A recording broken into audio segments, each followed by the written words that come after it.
చేయించమని సర్వేని పంపించి ఆన్లైన్ ఏమైనా ఆక్రమణలు జరిగితేమో మీ దగ్గర డాక్యుమెంటేషన్ ఉంది కాబట్టి 1B EC అన్ని మీ దగ్గర ఉన్నాయా? జిరాయితీ ఇది మీ పట్టా కాదు, పార్టీలో ఉన్న వాడి నుంచి కాదు. న్యాయం ఎటుంటే నేను ప్రజల మనిషిని మీరు నమ్ముతారు కదా.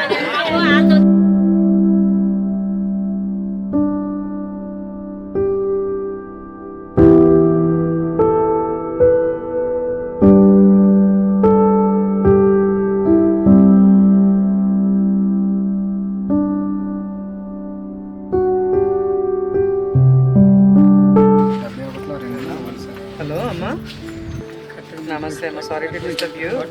ఏం లేదు, ఇది గొడ్డుపాలెం వెదులవలస పంచాయతీది ఒక కేసు పంపిస్తున్నాను. 71/2 సర్వే నెంబర్. అది మన 2020లో ఆన్లైన్ అయిపోయి చేసుకున్నారంట. ఒరిజినల్ పేపర్ వర్క్ ఏమో ఇంకోళ్ళ దగ్గర ఉంది. నేను పంపిస్తున్నాను, మీకు ఒకసారి చెప్తున్నాను, అది ఒకసారి చూడండి. 2 పార్టీలతో నేను మాట్లాడుతున్నాను. మనకి ఎవరి వైపు కరెక్ట్ పేపర్ వర్క్ ఉంటే అది మనం కొంచెం ఆన్లైన్ కరెక్షన్ చేయాలి.